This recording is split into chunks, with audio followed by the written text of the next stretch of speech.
Hello, everybody. Welcome to the Love Hour podcast. I am your host, MrsKevOnStage, and I am joined by my husband and co-host, ThirdLove. And we have two very special guests with us today. You've probably seen them going viral on Instagram, and they have a YouTube channel as well. They talk about love, they talk about marriage, they talk about parenting, they talk about being a girl dad, all the things. And that is none other than Kier and Noemie Gaines. Whoop, whoop.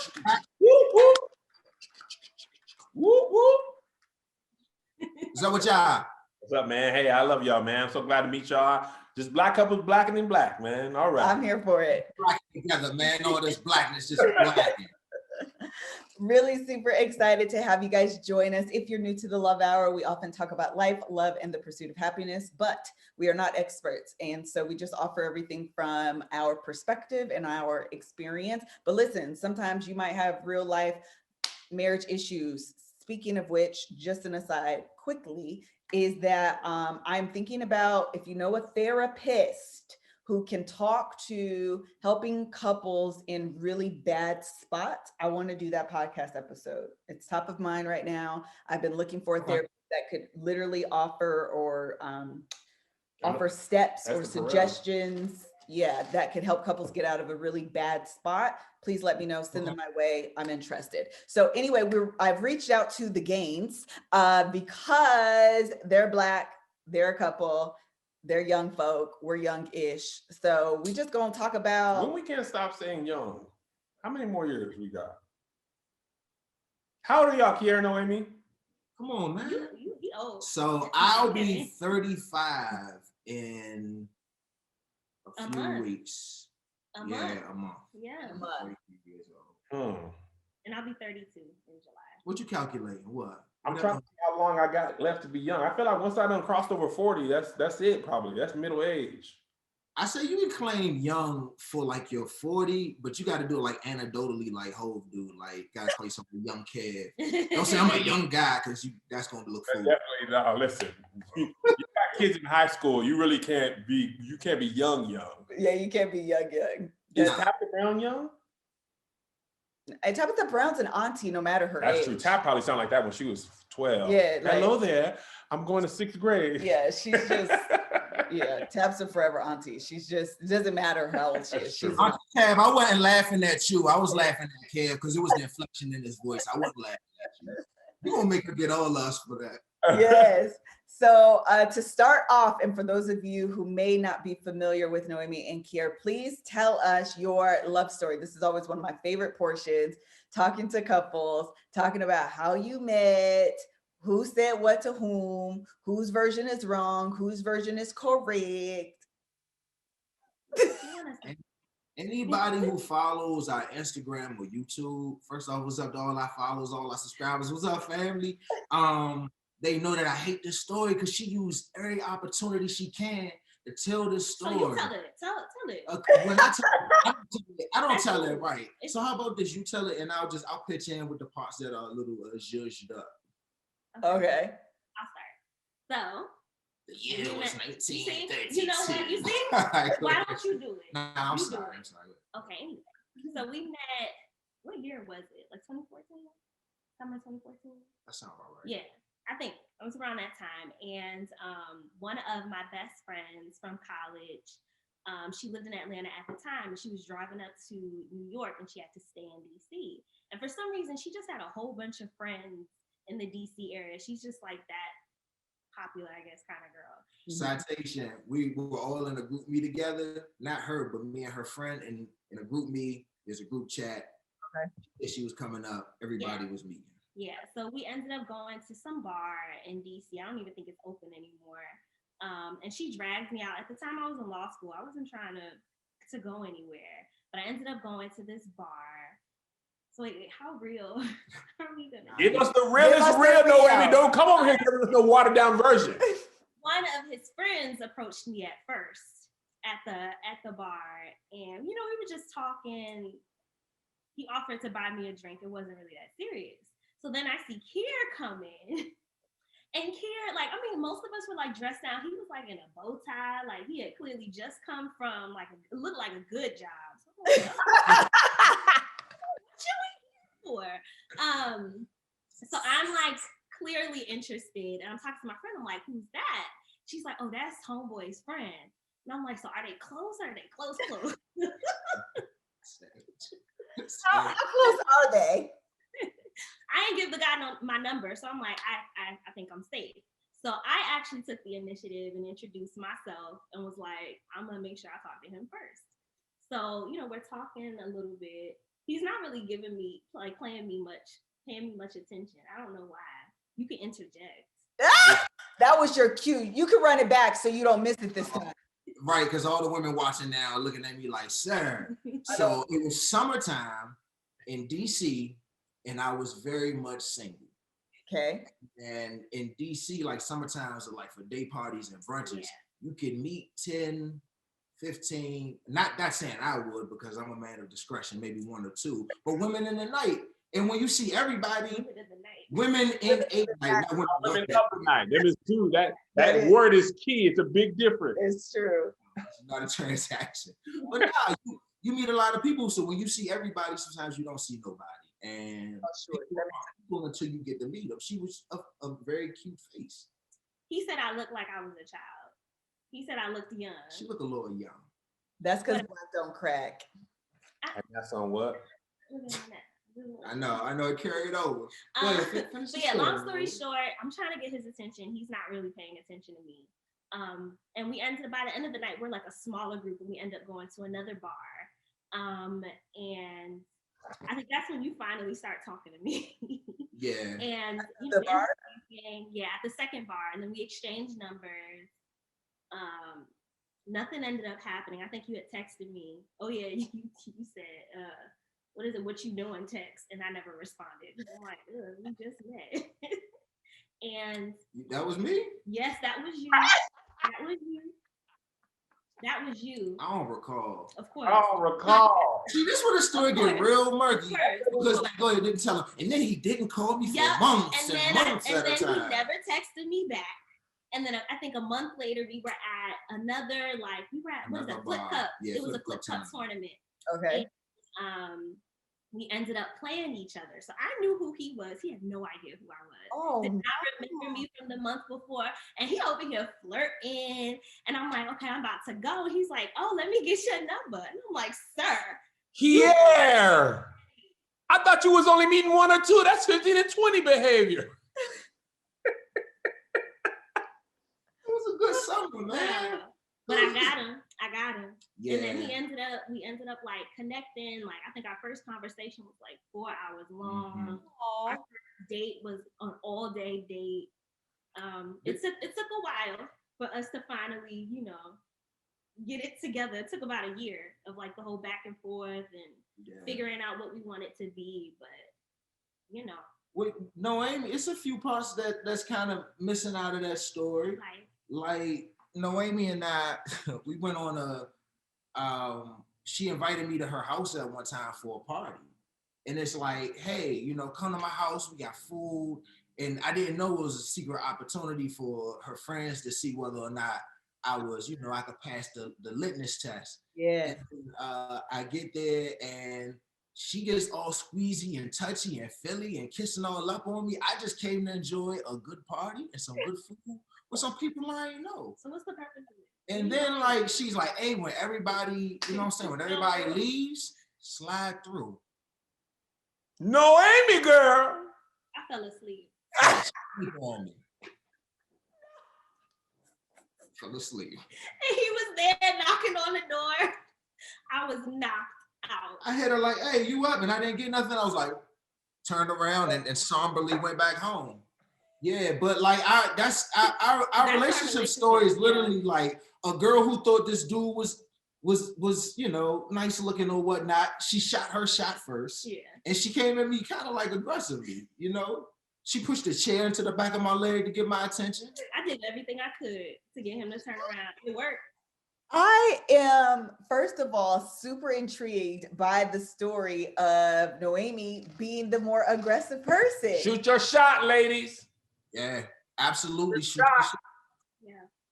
And what's even better is her friend when she asked, like, who is that dude right there with the bow tie? First off, I wasn't making no money. I was working in a community. I was doing the work of the Lord, but I wasn't making no scratch. So yeah, I was a well-decorated brokeman. And you know, she Don't play my friend. nah, but she was like, oh, who's that right there? And she was like, oh, his name is Kier. He's a hoe. None of this makes sense. Yeah.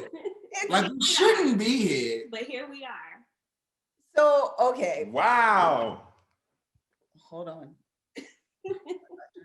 No, Okay. no, This, first of all, it doesn't make sense at all.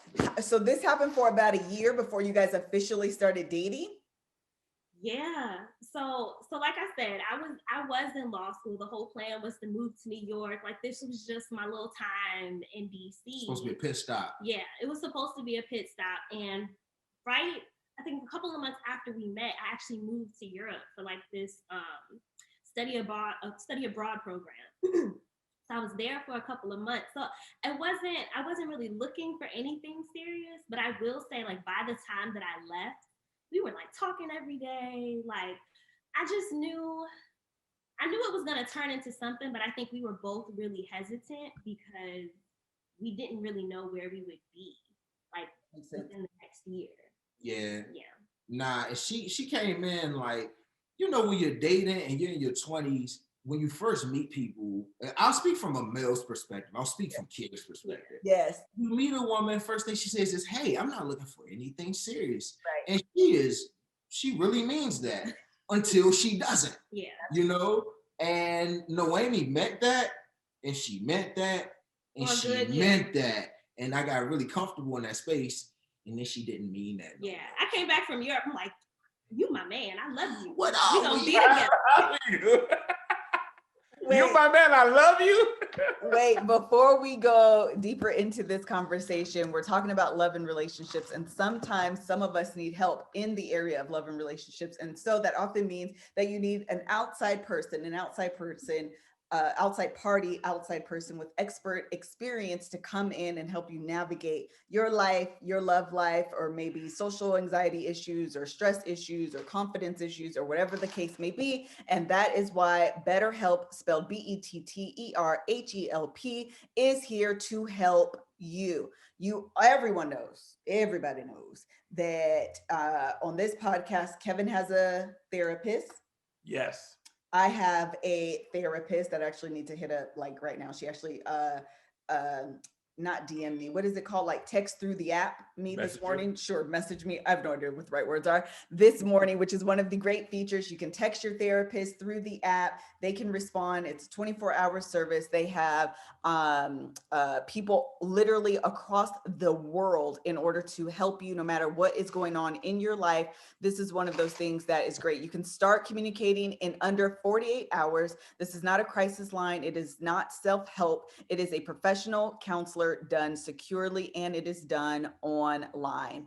If you're interested, you can go to visit betterhelp.com/lovehour. That's BetterHelp, HELP, and join over the 1 million people who have taken charge of their mental health with the help of an experienced professional. In fact, so many people have been using BetterHelp that they are recruiting additional counselors in all 50 states.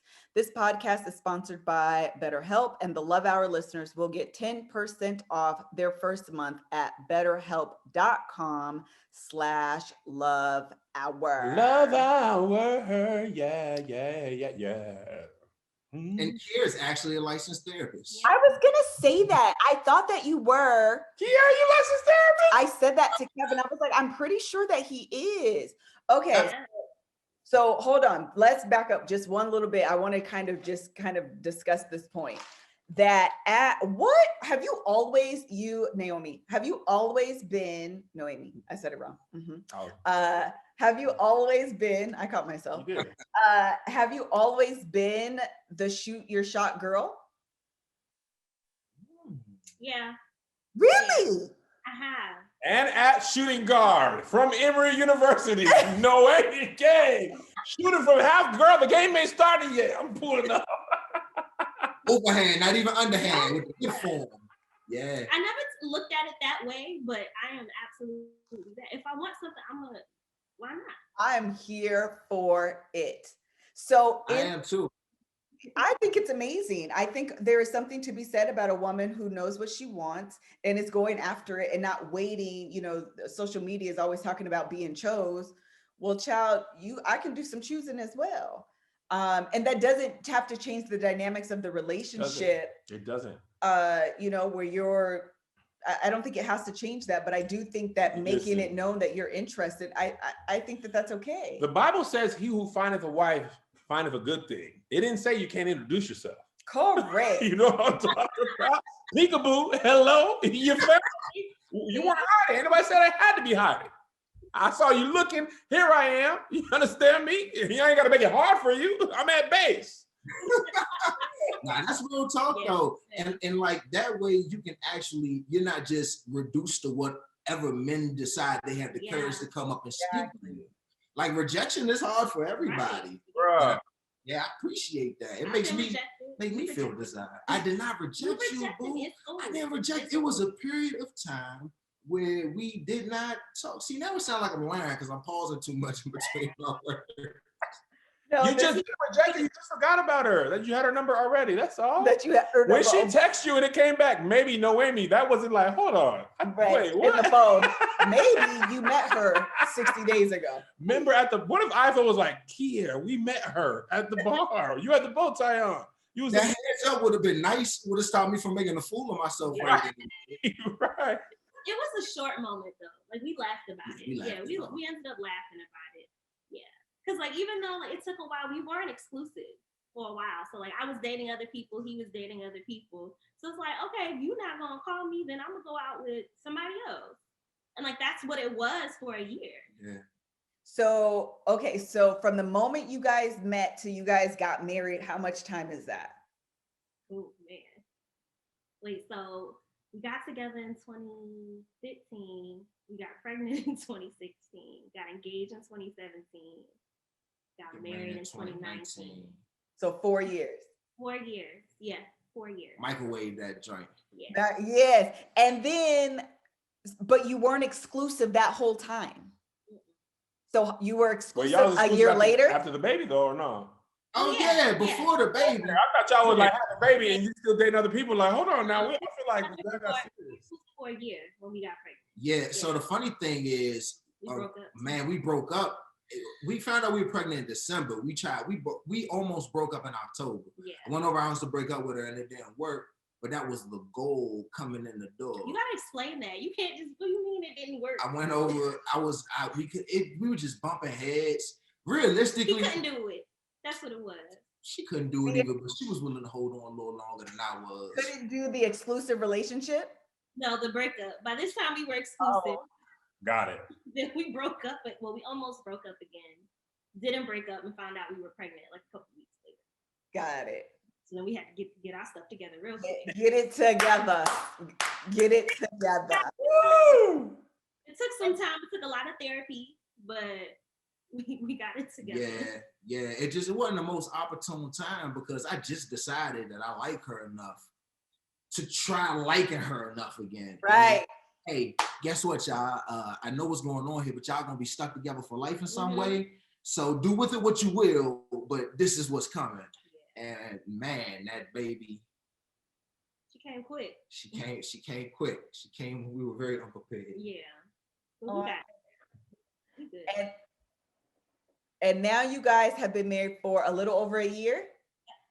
A little over a year. So first of all, congratulations on 1 year of matrimony, especially during a pandemic. Oh man, talk about it, man. That thing different, ain't it? I believe the pandemic, later in life, we're going to have to add exponential years to the pandemic because the amount of time spent together during quarantine is infinitely more than during like normal life. And that's absolutely kids. Like I travel a lot for work. Melissa and I traveled a lot. Even outside of that, right? Even if we were just working 9 to 5s, you gone from before 9 until after 5. Right. You include travel and you drop your kids off. Like we had not spent that much time. And I mean people of the human race. Right. we had not spent 24 hours a day with people for months on end in ever. I'm talking about in the history of our lives, not when we were children, not in teens, not in marriage. That was an exponentially more amount of time. And that, the divorce rate was crazy. Yeah. People were like, I don't like you at 24 hours a day. From 6 to 8:30, we sleep at 10. Okay. Yeah. But Yeah. 24 hours a day, every day, no vacation, no nothing, no side chick, just you. No, that's what people were saying. They're like, I need all this other stuff to make it work. I need time away from you. I need my work. I need movies. I need haircuts. I'm not talking about me, the side chick. I'm talking about you just got a lot of extraness in this whole like explanation and like I ain't got no side chick, girl.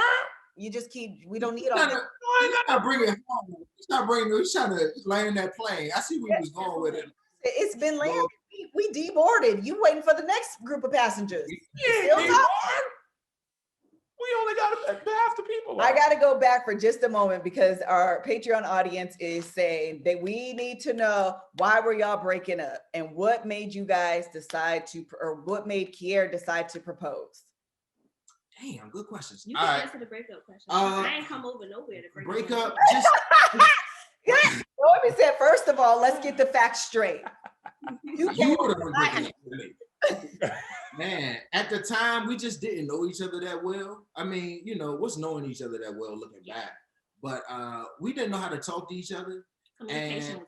Yeah, and you know how people always talk about communication in a relationship, but like, what on earth does that really mean? Because I can lay out my heart to somebody, but if I'm not speaking it in a language or in a manner that they can pick up and practically use, I'm practically wasting my time. And I think it's the frustration of trying to tell her like, hey, like this is how I'm talking to you, and not seeing any receipts that she picking up anything that I'm saying, because I ain't know her well enough to speak her language. I ain't know her well enough to throw it in a direction that she could easily catch it. So it was that frustration and me being fresh off of being single. And the thing about being single is if you really don't want to put up with nobody, you really don't have to. You can cut the cord at any point. And I was like, you know what? Cutting the cord. I'm tired of arguing. I'm tired of and it ain't it be going like too much. I don't want to. Listen, I have a question. Do you have, based on what you've learned since then, do you give or have advice for newly married or newly engaged couples based on what you experienced? What would you tell them that are like, we're fighting like cats and dogs, communication is not communicating? Like, what advice do you have for them? I got two I can think of off the top. Okay. One, book yourself a session with either premarital or a marriage counselor, someone who can walk you through all of your thoughts and all of your feels. We went to our first session before we got married, and he was like, all right, what's going on in your relationship? And by the time we finished the session, he had a whole paper full of our resentment toward one another. We didn't even see. We had no idea that was even on the table. So go and see a counselor. If it's a religious-based counselor, I think that's a good idea as long as you both share that faith. But I will also urge you to see, if you see a religious counselor, go and see someone who's certified outside of the religious realm for it as well, so they can apply all the modalities. Why do you say that, Kier? Just because and sometimes with the religious counseling training, a lot of it is steeped in whatever doctrine they're on. So let's say a Christian counselor, Christian-based counselor. From my understanding, maybe everyone can correct me if I'm wrong, but a portion of their studies is dedicated to training them on how to take stories from the Bible and mirror them to the issues that you're having in your relationship to kind of give you a pathway. But the training that I went through has different multicultural and different like little nuances in the training that just takes you in a different step. The step that the religious counselors maybe don't have time for when they're to be honest, the training, legit. The actual training, I 100% agree with you. Kevin and I did do marriage counseling as well with our pastor, and this is no shade or disrespect, but they just quite literally don't have the training behind them to do, as you were talking about, the different multicultural facets, the skill sets, the knowledge, the psychology, the behavioral based aspects of it. They just don't have it. And again, I literally mean that without any shade or disrespect to pastors that offer marital counseling, but I do think there is something so important about going to someone that is clinical and licensed to do it. I think you just get a different perspective. Yeah, that's what I was beating around the bush trying to say. That's why I wanted to just say it for you to be clear, because I know inbox being mad. Huh? I didn't want the pastors in my inbox being mad. Right. I know. I already, and listen, y'all can at me. I said it with my chest. Number two. But number two.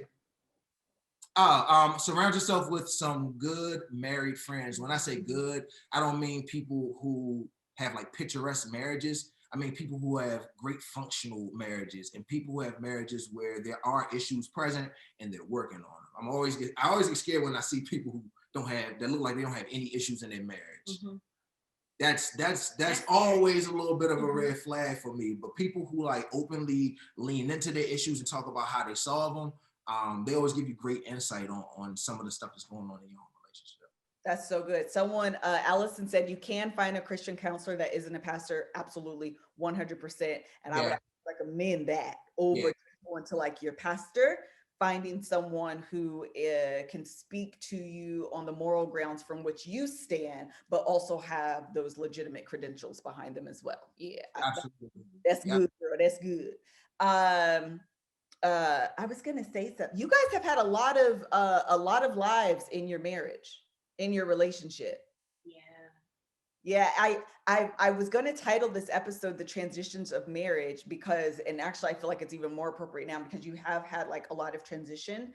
And then if you think about just the pandemic in general and what that did, I know Kier, you left your job. Actually, it was late last year, right? October, November of last year. Well, when I left my job, I officially left my job January 8th. That was my last. Oh, this year. Yeah, this year. You've been talking about it since November? Talking about it hard since maybe mid-December. Okay. Mm-hmm. Yeah. So when you was going viral, you had to go to work? Man, listen. I had like celebrities calling like, hey, it's like, man, I like what you're doing. I'm like, hey, I got to get on this Microsoft Teams meeting, bro. I'm calling you right back. Man, it was the craziest. Be Hollywood on line one and line two. It'd be an angry parent whose kid didn't get paid this week from a job program I was running. Like, oh, it ain't even his fault. Man, can't even do it. So wait, listen, I get it. And before we go into that, because I do want to have that conversation of like how y'all made that transition. Like, let's talk about it. But before we do, he was talking about line 1 and line 2. And oftentimes the girls for women are line 1 and line 2, and they don't always be on one accord. They be different sizes. Okay, transition. Hey, segue. I love it. Let's get it. Come on. Own independent agenda. I'm gonna go this way. Well, I'll see you on the other side. Or maybe I won't. Correct. Maybe I won't, but that's okay. Because ThirdLove is here to help you no matter if you got twins, sisters, cousins, or estranged family sometimes members. Y'all be having fraternal twins. Sometimes they're identical. Sometimes they don't see eye to eye. And that's okay. Nipple to nipple. That's all right. And that'll make no never mind. They ain't got to be the same size. And let's normalize that. Normalize different titties. And ThirdLove is here to help you. Whether you're AA all the way up to I, bands from sizes 30 to 48, ThirdLove has a bra that is going to fit perfectly fitted for you. They just launched the fitting program, a new and improved version of their Fit Finder quiz that we all know and love that focuses on size, breast shape, and current fit issues and your personal style to deliver bras and underwear that are perfect bras for and draws. here. Bras and jaws, ladies and gentlemen. Meet their newest collection, the Ombre Mesh, a collection worth obsessing over. Throwback look, modern feel, silky layered mesh gets the vintage treatment in their timeless new collection. And I love just a really, you got to have, don't give me a lot of fluff, a lot of extraness. Just give me, do the job and let's move on. ThirdLove knows I always use the t-shirt bra. Everyone knows that pretty much all of my bras in my collection are from ThirdLove. I love their deep taupey nude color because it is the color of my nude, which is not peach. There's no pink here. Okay, let's all be clear. And so I do love that they have a wide variety of nudes that will fit any shade of or any complexion that you have. ThirdLove knows there's a perfect bra for everyone. So right now they're offering my listeners 20% off your first order. Go to thirdlove.com/lovehour. Love hour. Now to find your perfect fitting bra and get 20% off your first purchase. That's thirdlove.com/lovehour. Love hour. For 20% off today. I'm woeing like you're just woeing out of control. I feel like I'm up there. She's just been woeing. Nobody can stop. Such a why, and then it like narrowed in. Who told you? I like that. Who told you that? Visual effect, and then you got like an anime character. That's so funny. Okay, so y'all been talking about it for a while. This is the real question, Kier. You said it verbally aloud. Seriously, you said like in October of last year. Yeah, I said like November-ish. November-ish. You were out by January. How long was it ruminating in your mind prior to you saying something aloud? Ruminating?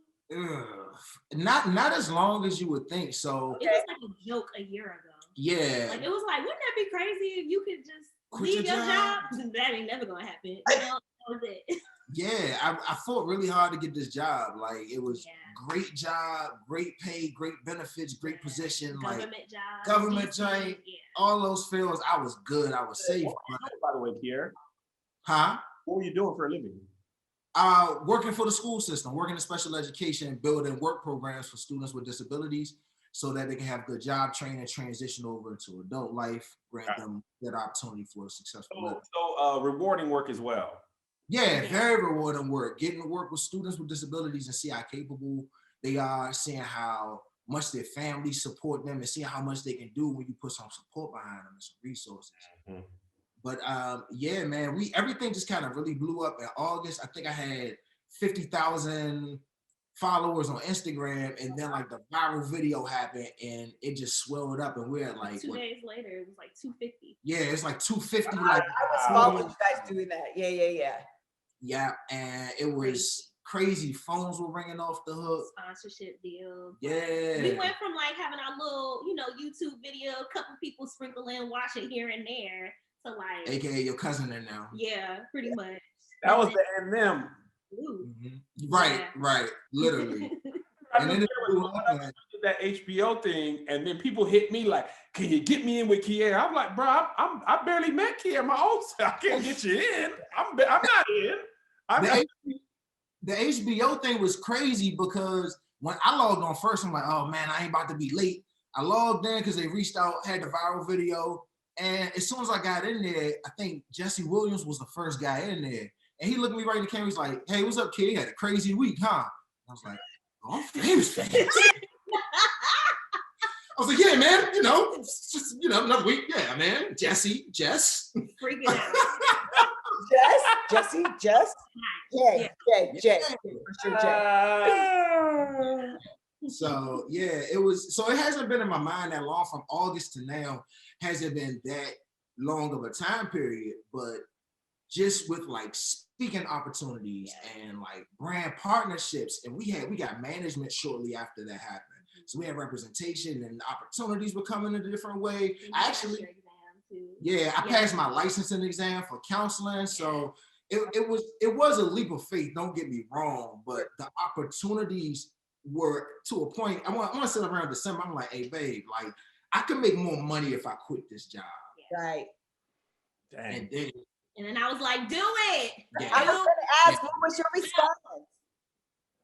I had to push him. Yeah. I feel like I was the one that had to push him. Be like, "Babe, like, what are you doing?" Like, what are you doing? What are you afraid of? Yeah, like what are you afraid of? You know, and I think like we just had that really serious conversation. For me, it was him passing the exam and then our brand kind of going in the mental health space. And I'm like, this makes sense.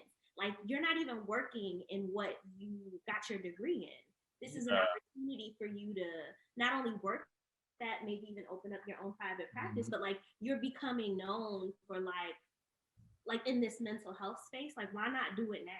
Now I'm still working, you know what I mean? So like, we can do this right now. For those who don't know, Kier, can you walk us through that video and like how it went from just like, I feel like you were just walking in the neighborhood and next thing you know, you were everywhere. Can you walk us through what happened and what the subject matter was? when Jill Scott posted it too. Yeah, I saw it 8 million times. Everybody was like, Kev, what you think? I was like, I'm crying. I ain't gonna make no video. What you think? I feel the same thing you feel. But yeah, walk us through what happened and kind of the tenets of the video. Yeah, sure. So the video is just a 2-minute clip of my YouTube vlog. So we have a YouTube vlog, Kier and them. Follow us on YouTube, Kier and them. But on the vlog, it was just a day in the life. It was my daughter's birthday party. We were in South Carolina. It was a nice pool, and her hair was a mess. And I got her dressed, and I'm like, babe, I gotta close out this vlog. I'm about to leave y'all too loud. I'm trying to get monetized. So it was too much music. I ain't want Pleasure P taking it.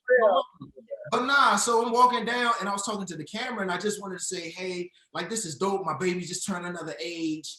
And I just started thinking about fatherhood, and it just kind of rolled into this conversation about how the men that were before us were raised by the men that were before them, and how those men saw warm love. They didn't express those things that way back then, and just urging new fathers, like, before you go and try to take on a family, you see my cute family and we got all the nice pictures and Black Love hashtag, all that. But before you try to take that on, make sure you go and see somebody like a professional therapist to take care of the trauma that you've been through so that you can be more available to those people and, most importantly, be more available to yourself. I wasn't even going to post that joint because I thought I was talking too much. And she came in the basement and was like, babe, no, post it. So we posted to the vlog and ain't nobody cared. And like, I posted it to my Instagram, and I think, who reposted it? Was it like, I think Angela Simmons reposted this. Yeah. This was like a year ago. Yeah. And I was like, Angela Simmons reposted it. This was 2019. Yeah. 2019. Now, 2018. I don't know. Either way, a year later, I reposted on my Instagram. Shout out to my man, Muhammad. He was like, hey, if ever your Instagram goes dead, repost the old video and just put captions under it. Yeah. I was like, what? And I did it. And life changed. That was it. Purpose content. It's the best. Kev on Stage masterclass. Just because it ain't go the first time, don't mean it won't go the second. Also, remember when you put closed captions, it also helps the deaf and hard of hearing community. So it's always good to get those in too. But yeah, did that, went to sleep and woke up like, baby, Jill Scott just reposted you. I was like, what? Man, I look and just like followers on followers on followers on followers. It just didn't end. It just kept going. Wow. Listen, man, I'm telling you, it hit such a nerve, but not in like a bad way. Because I do a podcast with my son right here in this room. We used to do it at the office, but we just be chilling now. And people be like, yo, I never had this with my dad. And a lot of them are not like, I did not have a dad. Right. My dad just wasn't light and playful and huggy, and things like that. It was all, it's right here. It was all, he provided and he took care of the, bills. He took care of us, but he wasn't like, good morning, good night. And some people be commenting like, it's really, I feel a way, not negatively, but it's just like, it's weird to see someone else be like that with their son because I didn't have that. I remember one of the first times, and I didn't learn this lesson early, but I wish I did. I had a video of making my sons. It was actually after a tragic thing happened, but I'm trying to be dead serious. And they both come hop in my lap and they just start kissing one after the other, like that, right? So then I remember in the comments, somebody was like, that's why his son's gonna be soft because they be kissing him. And I was like, y'all need love. Y'all need help. Yeah. You see something in this video that you either miss or is hurting you. And that's going to be tough for you to have your own kids who you're basically more than likely going to repeat that same cycle if you don't, if you don't unlock why you feel that way. And that's why I feel like your video resonated with a lot of people, because they were like, bruh, yes, I need to get right, or I missed this in my life. And I see that now. I think with men, there's like a renaissance of thought and emotion right now. Where I think dudes are starting to wake up to the idea of strength and flexibility. You know what I'm saying? I always say, like, pound for pound, silk is stronger than steel. You know what I'm saying? The strength is in the flexibility. The strength is in the ability to be like, man, hey, that hurt. That hurt. I still got these hands, but I got these feels too. Like, that hurt. And I think the more you admit that, the more you open yourself up to accepting things that aren't traditionally masculine. Like, what's masculine about walking around mad all the time because you can't say I'm hurt right now? So this comedian, I believe it was Carlos Miller, he said, your man got hurt, got his heart broken at 20 and died at 54 of a stroke because he couldn't deal with that pain. And he had nobody to talk to. Like, it's manly to be strong, but there's strength and weakness. Yeah. Melissa and I have been married 16 years, almost 20 years together, almost 21 actually. Yeah. And this last year, I realized strength as I thought it was, which was, I don't show no feeling, I'm not afraid of nothing. That wasn't gonna fly anymore. In order for our relationship to progress to the next level, it was gonna be weakness and vulnerability was a side of me that was going to be required in order for us to keep going. That sense of masculinity with no weakness, it wasn't gonna cut it no more. And it's even the way that we define strength. We define strength as like our perseverance through difficult circumstances and whatever's left of us. You know what I'm saying? Whatever's left of us after we go through whatever we gotta go through is strength. What don't kill me only makes me stronger, and you end up weathered in a way that doesn't allow you to enjoy your life to the fullest potential. And I see guys come into the office where you got to put that mask on of perceived strength, and it's just well-decorated brokenness. Kier! If this was Clubhouse, I would be saying you dropping gems. If I can interrupt for a second. What mic? Well-decorated, bro. If you was a pastor, you could have a sermon series on well-decorated brokenness. Man, I know about it. You know what I'm saying? That's why I like being a therapist who's walking this path and sharing my experiences, like, and even talking to my wife and seeing like that's me. I'm not cured of it. I still have broken pieces that I'm putting back together. Walking heavy, sir. Yes, Doc. So I have a question. What is I love when you said we define strength as whatever's left over. And that's really nothing more, that's weathered. So what is your definition? How do you define strength, and how do you communicate that to men who define strength as all the things that we've just previously stated? Good question. This wasn't in our notes, y'all, so I kind of put them on. Silky kill me with the silk is stronger than steel. Yeah. I mean, from my fraternity, man. I mean, Omega Psi Phi Fraternity Incorporated, by the way. I knew you was not going to be able to not say it. Once you said that, I knew you were going to have to let people know which one it was. So sorry for that. I knew it. It's all right, brother. You crossing burning sands. Hey, man, I'm going to let people know.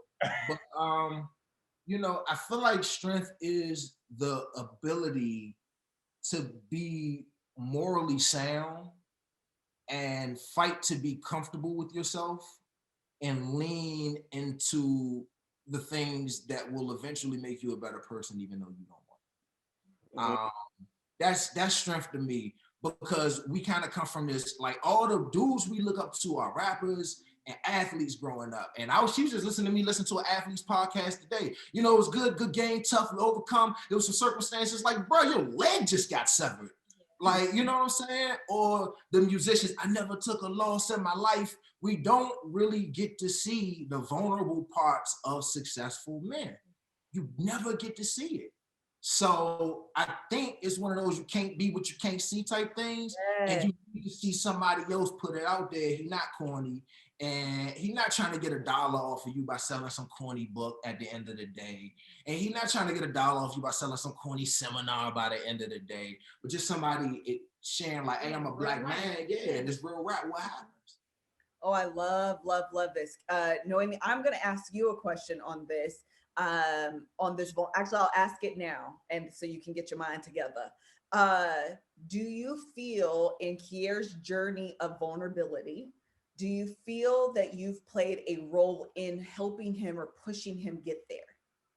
Does my question make sense?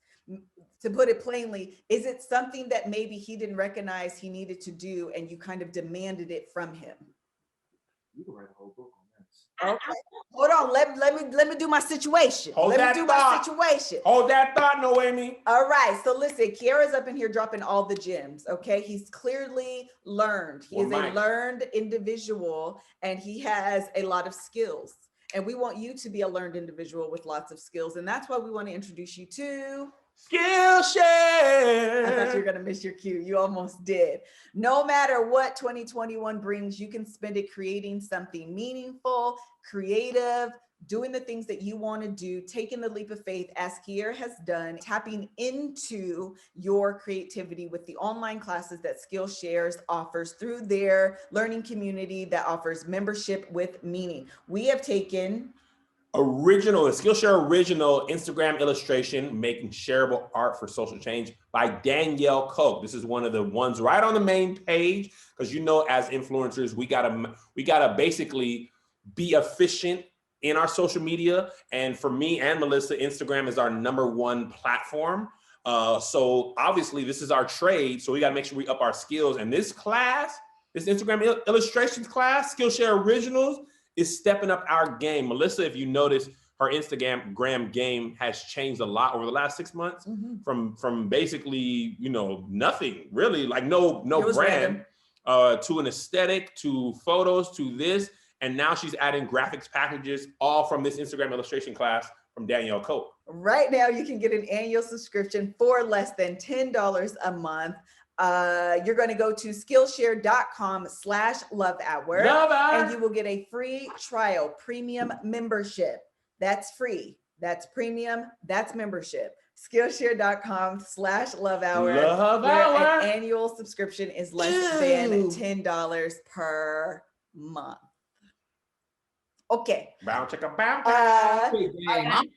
proud of you out here. That was smooth. That was smooth. Thank you very much. Okay, so Noemie. It's because I keep looking at it. I know. It has the accent thing over there, but I don't know. If I just say what I know in my heart, I'll say it right. Oh, that's a good word. It is a good word. That's a good word. You're dropping gems. Okay, the question is, in the search or the journey of vulnerability for Kier, do you feel like you've played a role or something that maybe you have demanded of him? Yes and no. Okay. So I'll be honest, the demanding of him is the part that is iffy, only because it just kind of happened. I don't think it was something that I actively knew to do. I think it's as we kind of went through our things in the relationship. I mean, we bumped heads a lot. The whole vulnerability piece didn't really come into play till recently, So I think him even sharing with me, I remember this moment because it was a huge moment for me. It was the first time that he said I hurt his feelings. I know when we get into it, I go below the belt. I say some things I don't me. Doesn't respond. I didn't think it hurt him. I didn't think it hurt him. And I think even the way that we responded to each other, I think there were times where he didn't think that I was hurt as well. So it wasn't until, he sat me down and he's like, babe, you really hurt my feelings when you said this. When I tell you, my immediate reaction was like, oh my God, I'm so sorry. What did I do? I take it back. What do I got? It was such a huge moment in our relationship because I thought we had love. I thought we were good, but it wasn't until then that I realized he didn't feel safe with me. He wasn't cultivating a safe space for him to tell me how he felt. And him doing that also showed me that like I wasn't actively doing it, nor was I seeking safety in our relationship. Like no one told me that that's what you needed. Mm-hmm. I didn't know that until we had those moments. And even then, we acknowledged that we needed to be more vulnerable, but it still took, you know, a couple sessions, you know, some time to find the language to say it in moments where, you know, it don't always come out so smooth. So yes, I will definitely say that like what I wanted or how I grew in a relationship inspired or at least gave him an opportunity and a space to be more vulnerable in the relationship. But I can't sit here and say that I knew what I was doing. Let me, okay, Noemie, let me say something to you. And let me tell you something, Noemie, because you really just hit a chord. This weekend on Valentine's, okay? Me and Melissa got a hotel, Valentine's. Okay, we got a hotel, you know what I'm saying? Well, little staycation. Really we couldn't not work, right? But we had one day that was like, all right, Sunday, it's minimal work, it's gonna be me and you, right? So Melissa, she tells me, hey, I'm gonna go help Angel, our homegirl. I'm gonna help her decorate her set, right? Let me tell you what I said and what I was really communicating. What I said was, dang girl, you gotta be everywhere for everybody, but you know, oh no, you gotta, what did I say? You gotta go help Angel. Yeah. You dang, like she could do it herself. Something along those lines, right? You did this for Danny, blah, blah, blah. But you gotta go do this today, right? What I was trying to communicate, and what I had to go back and say is, because I said, what'd you say? Because this is good. I stopped him right there. What I'm really, really working on, and it kind of goes to this conversation of vulnerability, is that there's always a meta message. Meta message, double M. And we just did the review on Malcolm and Marie. Yeah. And a lot of times, the way we say things, I said this during the review. If you listen close enough, even when people are barking and they're saying things below the belt, they still show their hands. Mm-hmm. They still say what is truly in their heart. We just don't always say it correctly. Yes. It doesn't always come out right. So sometimes I'm learning I'm teaching myself to try to hear the message in what you're not saying. Yes. That's often what it is. Yes. You say a whole bunch, but what you're not saying is actually what you're trying to say. Right. So him saying that, I recognize, so I said to him, so what you really want to say is, this is our only day to be together and I want to spend it with you. And I feel like you're going to want to spend it. You're going to go out and you're going to spend it with Angel. I want to spend that time with you. And he immediately was kind of like, fine. Because what happens is still. But also you are correct. Still, my knee-jerk reaction, Pierre and Noemie, I know you done bust her in the back of the head. Yeah. He does this every time. I was trying to move my hand and then I caught her with an uppercut. You know, her curls were sitting just so. And then you knocked it in the back. So I said, you know what? Still not second nature, still growing, still learning. What is harder for me to say is, I was really looking forward to Sunday. We had to work on Thursday night. We had to work on Friday. We had to work all day Saturday. We're going to have to work part of Sunday. I was looking forward to spending Valentine's Day with you not working. It makes me feel like I'm not important when you choose to, like, Angel's a big girl, but like when you choose the one day, because mind you, when this is over, we go back to home on Monday, it's back to working pretty much every day, right? When you choose to go to Angel's shoot where you're not absolutely necessary, then it makes me feel like you don't value the time I've tried to set aside for us to keep ourselves together. Right. And you put your friends ahead of me. That is not second nature for me to communicate. And that's a lot of vulnerability. It's a lot. It's hard for me, the way I was raised and how I interpreted strength and flexibility, still silk and all that. It's hard for me to say, dang girl, I want to be Little Spoon. We were supposed to be watching movies and I thought we was going to watch Tenet and order pizza and I wanted to wiggle my toes with you. And now you want to go be with your homegirl? You could be with her on another set. Be with her on Monday. Don't take my time. But it's hard. So now when because that could have taken, what was love trying to be conveyed could have turned into an argument. Absolutely. Because had I said, and that's what happens. Yes, all the time. Now you fussing when you really would have been more doggone romantic to say, dang girl, I actually was looking forward to spending that time with you. I would like to keep that part. I was looking for it. That comes across better than, dang girl, you always want to go over Angel and them house and you helping Danny and all this and that. And now I'm triggered and defensive. So I'm gonna say, well, dang, yesterday you was with your friends and you was on the phone. Now we talking about that. She ain't gonna say this. She gonna say in 1998, I asked you to be with me and you went and you was hooping with Aunt and them. 2003, June 16th, I said, I want to do this. You said, I'm gonna watch the game. So now you want to spend time with me? I'm in full agreement. I'm about to start agreeing with my whole body soon. Yeah, pull that thing from way back in the history. But that's what happens, and then you're caught in this nasty loop. Yeah. You're caught, and now it ain't even about your feelings anymore. Y'all arguing about the argument. That was about the argument. That was about the argument, and nothing gets solved. Yeah. But that thing you wanted to say last week, but you were holding it in because you were in a good place. But now it's all coming out. Yeah. It's easier for people to say uncomfortable things when they're already angry, because it makes you feel like you have the license, or when you're already hurt. Or sometimes when you're hurt, like I know you say that's a lot to say, and I'm not oriented that way because of the way I grew up. But like, let's be clear, this is not specifically a male issue. Like, no. Yeah. I'm Kevin, Melissa is me, and it was the genders were reversed. Yeah, and sometimes that's a lot to say in a moment where you're hurt and you're angry, and then you're kind of embarrassed. Like, well, if I say this, how's she gonna look at me? She gonna think this, and now you're in your head, and I mean, like before the conversation. My bad for interrupting you. I'm working on it.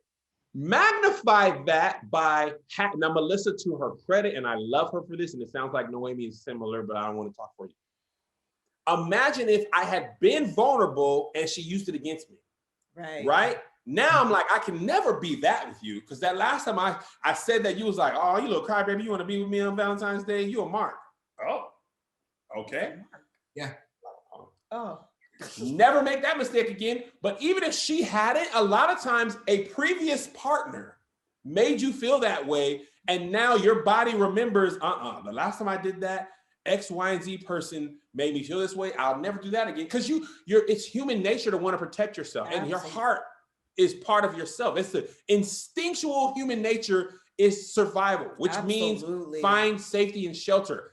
I'm not going to go out and do that, but now you're holding this person accountable for somebody else's prior mistake or prior way you made me feel. We was watching The Bachelor. I'm gonna let y'all talk because I talked a lot. We was watching The Bachelor yesterday, which somehow we got into the show all the way. It's the worst, best TV. Worst, best. This girl, Piper, had put herself out there, right?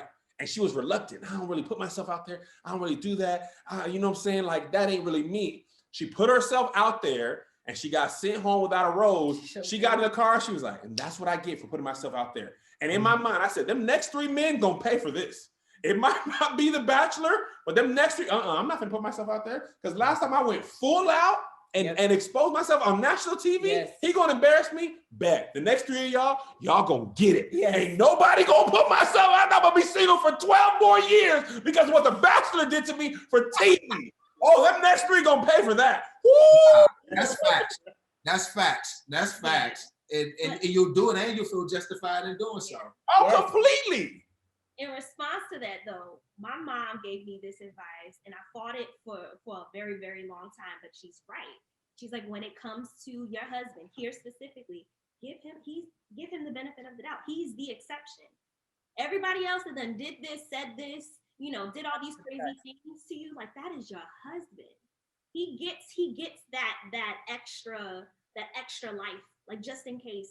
You know what I mean? He says something wrong. You know what I mean? He gets that extra thought when you look at his face and it's screwed up because he says something real crazy, but he didn't mean it. So instead of going off of what he said, go off what he feels. Go off of what you know about you. That's good.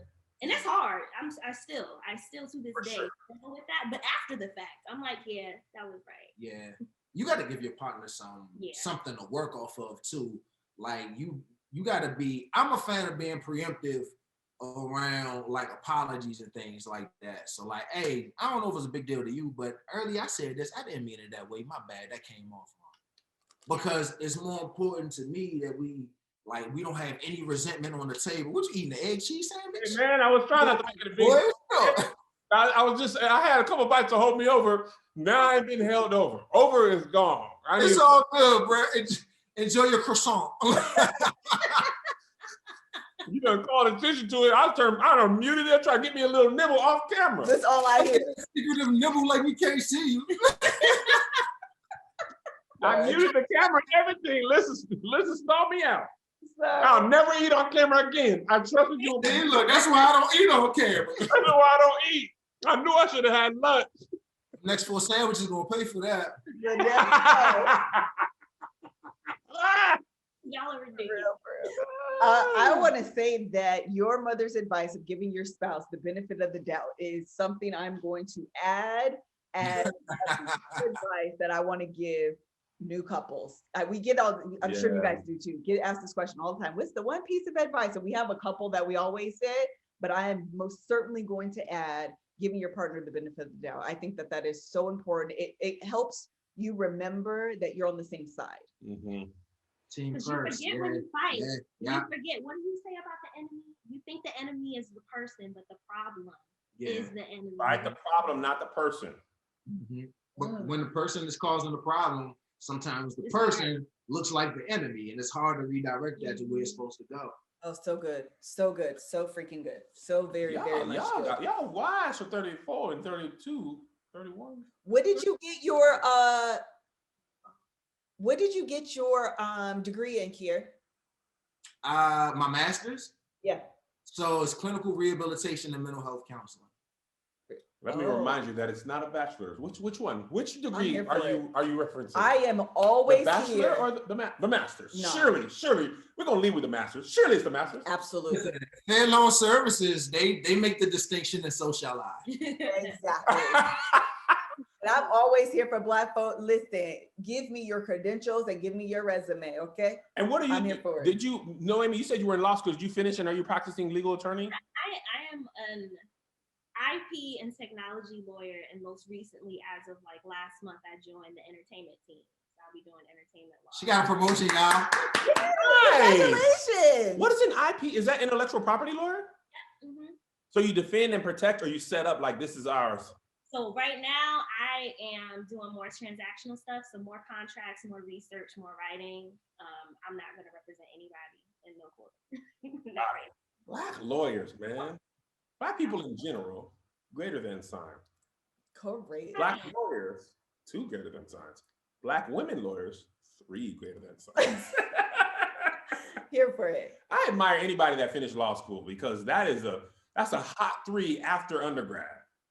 Barely did it. Plus the bar. I still have this bar, I know. What you just say? Snickers bar? I know. That was me. That was my law school. I want to study candy. Let me say something. I have to say this. Kev, I hate you. And I'm going to tell you why. I hate you for the dad jokes. And Instagram, I got y'all. I hate you because you say the dad joke and I laugh every time and I get mad at myself for laughing. Every single time. I hate you, man. I had to get that off. I love you, though. That's how everybody feels. Why you make me laugh at a stupid thing? It's because the way you laugh. Man. You remind me I need to post one, too. I ain't posted one in a while. That's you see? Nah. See what you done That's did? that kid. What about homework? You ain't give us none. My bad. Okay, so I think that this has been a freaking phenomenal great, conversation. Noemie, I need to have you back on like a woman's conversation. And I've been Yeah, I need to have you back on the men's. Yeah, man, let's talk about it. I hate you. Why you get to a muffin? He was on Sesame Street. Can I tell you how to get? Oh my God, that's hysterical. This is what their problem. For the people that may not currently know who you are, there are people on our Patreon which is like so surprising because I feel like you guys are like closing in on 1 million on Instagram or something ridiculous, if not over that. Nah. Not nowhere close. Are you not? 273 that's a lot. Closing of on numbers. 1 million. Yeah, that's a lot of got numbers. only 700,000 left. That's a lot of numbers. I'm almost there. Huh? Nah, I said, oh, that's it. I'm almost there. 700,000.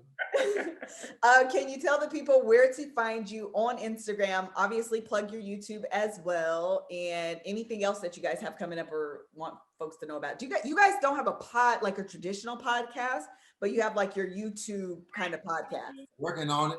Oh, okay. And all the equipment finally came in. So yeah. We got a lot. Okay. Let's do the socials and then we'll go. All right. So the socials for my Love Hour podcast people. My Instagram is Kier and Them, Kier and Them, and the YouTube is the same. Yep, and mine is Noemie Gaines, Noemie Gaines. So first piece of news is our YouTube name will be changing. So eventually it'll be Kier and Noemie. So we'll be putting in some more like him-focused content, me-focused content. Our baby Emery, our 3-year-old, she'll probably find her way on there anyway. Listen, she be ever well. Man, listen, she's so cute. She's an adult, man. Yeah. I'm afraid to put her out there because she's a mess. I love her. Oh. She has so much personality in this little bitty body. All the time. It's not just for the camera. Who she is at her core. She's my baby. What? But we usually post a lot of I post a lot of mental health content, a lot of helpful tips, a lot of self-growth, personal development. Our YouTube is kind of similar. We do a sit-down talk where we unpack all of these issues. Just like we did today. Just like we did today, things that people are kind of afraid to lean into. And Noemie just posts like this amazing, real content that can span anywhere from what she's cooking to her thoughts on motherhood, and it's always really insightful. So give us a follow, I promise you. Yeah, for sure. Is Booby your daughter? Booby the We call her. We have a lot of. We got a name. Booby, Eve, but her name is Emerald. Yeah. Black people gonna give you a nickname or three. Especially one that don't sound nothing like your name. Oh my God, your daughter named Jane. We're gonna call you McMichael. Yeah, I got an Uncle Bubby, and his name is Russell. Like what? Boy, and his dad called him Johnny. He does. Like why though? Hey Johnny, it stuck. Wait, his dad got a lot of kids, and like couldn't remember the kid name. That's no, it's just 2 of them. kids. He just called his son Johnny. He just decided that. That's it. I was gonna say that. Oh, I know. I was gonna say you guys are UTA mates. We are. Yeah. So our management company is owned by the same management company that Kev is on. And actually, I reached out to you at first. I reached out to you like maybe 5 or 6 people when everything started blowing up. I was like, hey, bro, these people from Hollywood are in my inbox talking about representing me. I don't know these folks. Like, what should I do? And Kev, I always credit you, man. You gave me some really sound advice, pointed me in some really good direction. And Black Hollywood in general really responded positively. These people, Lena Waithe reached out and embraced. Auntie Tab reached out and embraced. Like, Jill Scott. Like, just it was great to have good people around pointing me in the right direction. So I really do appreciate you for that. Of course, man. I just would give you the help I wish I had. I remember when they was hitting me up for Zay, and I was like, I don't trust none of y'all. You want to take it? Yeah. I don't trust nobody. Yeah. That's where I was with it. But we have much in the better same spot. now because of this. So thank you for me as well. I love it. Well, listen, thank you guys so much for joining us today on today's Love episode of the Love Hour. My tongue is twisted up. This was a fantastic conversation. I hope you guys enjoyed it. We most certainly did. Please make sure that you follow Kier and Noemie on Instagram and on the YouTubes and any of their upcoming events that they have. Until the next video, bye.